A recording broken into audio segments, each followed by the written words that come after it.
seu nome, seu CPF, a senha do seu banco. Pensa que tudo isso pode estar sendo vendido agora mesmo por menos de R$50. E o pior, a venda rola em um canto da internet que o Google não te mostra. Um mercado negro digital onde a sua privacidade é a mercadoria. Você já parou para pensar no que acontece nos becos escuros da internet? Acha que está seguro só porque usa senhas diferentes e foge de e-mails estranhos? A realidade é um pouco mais sinistra. Eu mergulhei nesses fóruns secretos e mercados clandestinos para entender exatamente como esses criminosos trabalham. Vou te mostrar as táticas que eles usam, o preço ridículo da sua identidade digital e como qualquer um pode ser a próxima vítima sem nem perceber. A ideia aqui não é te deixar em pânico, mas sim te dar as ferramentas para se defender. Fica comigo até o final para ver o passo a passo de como eles transformam um simples dado vazado em um desastre na sua vida. Para entender a cabeça do hacker, primeiro a gente precisa descer até o playground dele. A maioria de nós pensa na internet como uma coisa só, mas ela é mais parecida com um iceberg. A ponta que a gente vê, a que usamos todo dia, Google, Instagram, YouTube, é a Surface Web. As estimativas mais antigas dizem que isso não chega nem a 5% de toda a internet. É o nosso mundinho digital conhecido. Logo abaixo, submersa, está a Deep Web, a parte gigante do iceberg, que seria quase todo o resto. Mas calma, o nome assusta, mas você usa a Deep Web todo santo dia e nem sabe. Seu e-mail, sua conta do banco, o catálogo da Netflix, sistemas de empresas, tudo isso é Deep Web. São só páginas que o Google não acha porque precisam de login e senha. É conteúdo protegido, mas não é nenhum bicho de 7 cabeças. Agora, lá no fundo, na parte mais escura e profunda, aí sim a gente encontra a Dark Web. Ela é uma fração pequena da Deep Web, mas foi criada com uma regra de ouro, anonimato total. Para entrar lá, esquece o Chrome ou o Firefox. Você precisa de um navegador especial como o Tor, que é uma sigla para The Onion Router, o roteador cebola. O nome faz todo o sentido. Ele joga sua conexão por vários computadores no mundo todo, adicionando camadas e mais camadas de criptografia. Rastrear quem é você ou de onde você veio se torna praticamente impossível. Claro que esse anonimato é uma faca de dois gumes. Por um lado, ajuda jornalistas e ativistas em países autoritários a se comunicarem sem medo. Por outro, essa invisibilidade toda criou o paraíso do crime. Na Dark Web, o anonimato não é uma escolha, é a lei. É uma terra sem lei, onde tudo, absolutamente tudo, tem um preço. E foi nesse cenário que os hackers transformaram o roubo de dados em uma indústria que movimenta bilhões. O leilão dos seus dados, como funciona? Agora que a gente conhece o terreno, vamos para a parte que revira o estômago. Eu dei uma olhada em alguns desses mercados e o que eu vi parece um shopping center do crime. Esquece aquela imagem do hacker sozinho no porão. Pensa numa Amazon ou Mercado Livre com carrinho de compras, avaliação de vendedor e até suporte técnico. A única diferença é o produto. E a principal mercadoria? Você. Seus dados são vendidos em pacotes, tipo combo de fast food. A gente encontra anúncios de fulls, que é a gíria deles para um pacote completo de informações sobre alguém. Vem com nome, CPF, data de nascimento, endereço, nome da mãe, tudo. Um pacote desses pode ser vendido por valores que parecem piada de tão baixos, começando na casa dos R$50, dependendo do quão frescos são os dados. Mas o cardápio não para por aí. Cartão de crédito é um clássico.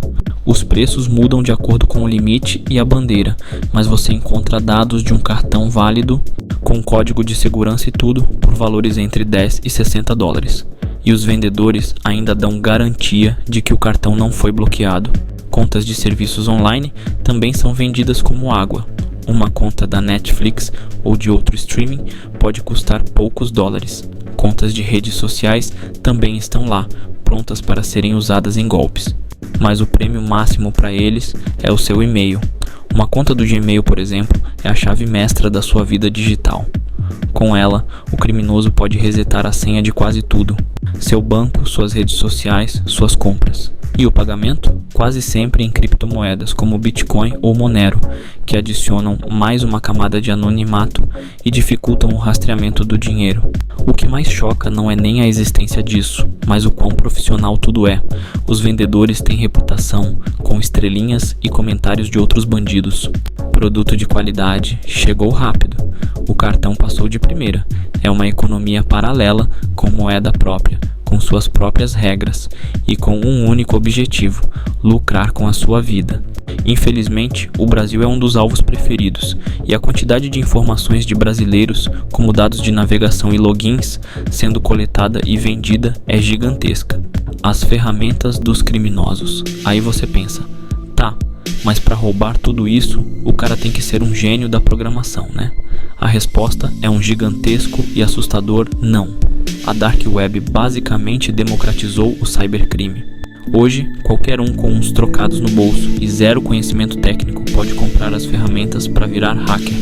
É o chamado crime as a service, ou crime como serviço. Funciona tipo uma assinatura da Netflix. Em vez de assinar um serviço de streaming, o cara assina um Ransomware as a Service. Por uma mensalidade que pode começar em uns $120, ele recebe o pacote completo. O vírus pronto, um painel para monitorar as vítimas e até suporte técnico. O desenvolvedor do vírus cuida da parte difícil e o cliente só precisa espalhar, geralmente com e-mails falsos. O lucro do resgate pago pelas vítimas é dividido entre os dois. O mesmo vale para outros golpes. Dá para achar kits de phishing por preços ridículos, às vezes até de graça. Eles vêm com modelos de e-mails e sites falsos que imitam perfeitamente seu banco ou uma loja famosa. O golpista só precisa colocar a página no ar e disparar os e-mails. Quando você digita seu login e senha, os dados vão direto para ele. Quer derrubar um site? Você aluga uma botnet, uma rede de computadores zumbis para fazer um ataque e tirar o site do ar. Quer invadir uma conta específica? Existem serviços de Hacking as a Service, onde você contrata um hacker para fazer o serviço sujo. Essa facilidade de acesso a ferramentas baratas cria uma bola de neve. Não estamos mais falando de um grupinho de hackers de elite. Estamos falando de um exército de criminosos de baixo escalão, armados até os dentes com tecnologia que eles mal entendem, mas que funciona. E isso alimenta o ciclo. Um ataque gera lucro, que é usado para comprar ferramentas melhores, que geram ataques maiores. A Dark Web não é só um mercado de dados roubados, é um arsenal aberto 24 horas por dia. Olha, eu sei que tudo isso é pesado e pode dar uma sensação de impotência, mas a boa notícia é que não é bem assim. O primeiro passo para virar o jogo é o conhecimento, e é por isso que você está aqui. Se este conteúdo te ajudou a entender melhor a realidade do mundo digital, eu peço que você se inscreva no canal e ative as notificações. A gente está sempre pesquisando e trazendo esse tipo de informação para te manter um passo à frente dos bandidos. E se você quer ir além e transformar esse conhecimento em uma habilidade de verdade, talvez até uma carreira, eu te convido a conhecer meus 5 cursos completos de hacker ético, segurança e programação, onde eu ensino do zero a pensar como um invasor para se defender como um especialista. Por fim, uma das camadas mais importantes de defesa é um bom antivírus. Por isso, eu consegui um desconto especial no Kaspersky, que é uma das melhores soluções do mercado e que não só te protege de vírus, mas também monitora se seus dados vazaram. O link para os cursos e para o desconto está aqui na descrição. Deixe seu like para este vídeo chegar a mais gente. E agora vamos à parte mais crucial: como um ataque acontece na vida real e como você impede que a próxima vítima seja você. O ataque, do vazamento ao roubo de identidade. Até agora, a gente viu as peças soltas. Agora, vamos juntar tudo para entender como um vazamento bobo vira um pesadelo. Vamos seguir a história da nossa personagem fictícia, a Ana. Passo 1. A porta de entrada. Tudo começa com um vazamento. A Ana, como todo mundo, tinha uma conta num fórum de filmes que ela nem lembrava que existia. Um dia, o fórum é invadido e o banco de dados com e-mails e senhas é roubado. Como os dados são velhos, os hackers vendem tudo num pacotão gigante por um preço de banana na Dark Web. Passo 2. A compra e o ataque. Um criminoso qualquer compra esse pacotão. Ele não tá nem aí pro fórum de filmes. Ele usa uma tática chamada Credential Stuffing. Basicamente, um programa pega aquela lista de e-mails e senhas, o e-mail da Ana e a senha antiga dela, e tenta usar em dezenas de outros sites muito mais importantes, redes sociais, lojas e principalmente provedores de e-mail. O software testa as credenciais da Ana em milhares de sites por minuto. E aqui, o erro fatal da Ana e de muita gente. Ela repetia aquela senha velha do fórum no seu e-mail principal. Bingo! O programa acerta. O criminoso agora tem acesso total à caixa de entrada da Ana. O jogo virou. Passo 3. Tomando o controle. Com o e-mail em mãos, o criminoso é o novo dono da identidade digital da Ana. Ele começa a fuçar, procurando e-mails de bancos, lojas, qualquer coisa. Ele acha um e-mail de boas-vindas do banco dela. Agora ele sabe onde ela tem conta. Ele vai no site do banco e clica em esqueci a senha. O banco, todo prestativo, manda o link para resetar a senha para onde? Para o e-mail da Ana, que o bandido controla.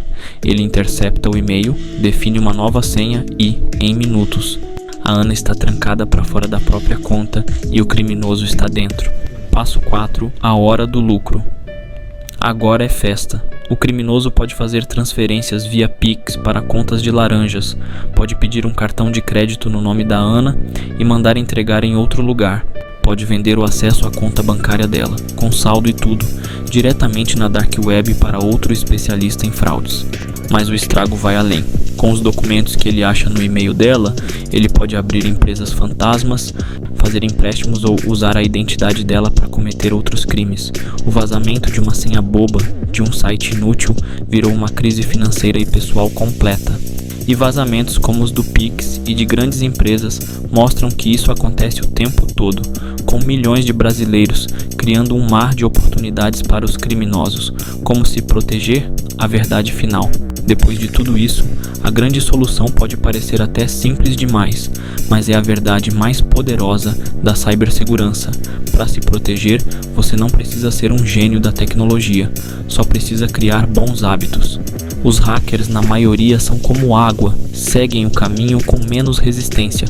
Sua missão é fechar as portas e trancar as janelas. Primeiro, e isso não é negociável, pare de repetir senhas. Cada conta, sem exceção, precisa de uma senha única e forte. Mas como eu vou lembrar de tudo? Você não vai. Use um gerenciador de senhas. Ferramentas como o Bitwarden, 1Password ou do próprio Kaspersky fazem isso por você. Sua única tarefa é lembrar de uma senha, a senha mestra.